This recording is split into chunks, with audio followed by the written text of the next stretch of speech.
yang seharusnya tidak bisa diintervensi oleh kekuasaan. Ternyata ada abuse of power dari Presiden Jokowi.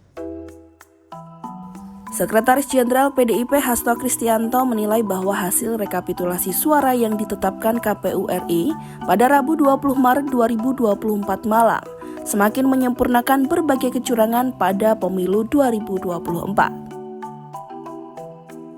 Hal tersebut disampaikan Hasto dalam konferensi pers di Media Center TPN Ganjar Mahfud yang berlokasi di Menteng, Jakarta Pusat. Nah, sehingga dari hasil ini, maka kalau kita cermati semakin menyempurnakan suatu rangkaian proses kecurangan dari hulu ke hilir. Hasto menyebut kecurangan pemilu sudah terjadi dari hulu. Tepatnya ketika proses pencalonan Gibran Rakabuming Raka sebagai calon wakil presiden melalui putusan Mahkamah Konstitusi mengenai batas usia capres dan cawapres.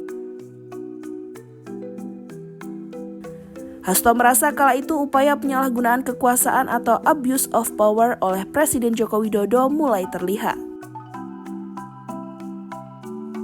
Kita ketahui terjadinya suatu skandal yang luar biasa ketika Mahkamah Konstitusi yang seharusnya diisi oleh para negarawan, yang seharusnya tidak bisa diintervensi oleh kekuasaan, ternyata ada abuse of power dari Presiden Jokowi sehingga bisa diintervensi karena hubungan kekeluargaan Ketua MK saat itu Anwar Usman, sehingga keputusannya di hulu dari 9 hakim MK ada 4 yang kemudian memberikan dissenting opinion.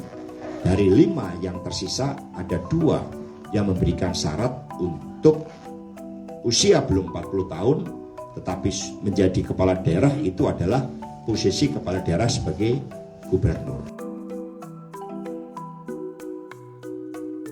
Di sisi lain, Hasto juga menyinggung soal bansos hingga politik uang yang santer dilakukan menjelang pencoblosan pada 14 Februari lalu.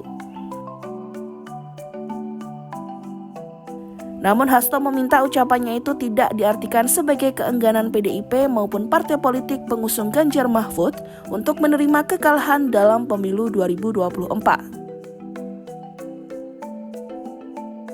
Sebab menurut Hasto ini bukan persoalan kalah atau menang, namun lebih pada pentingnya menegakkan demokrasi dan nilai-nilai konstitusi.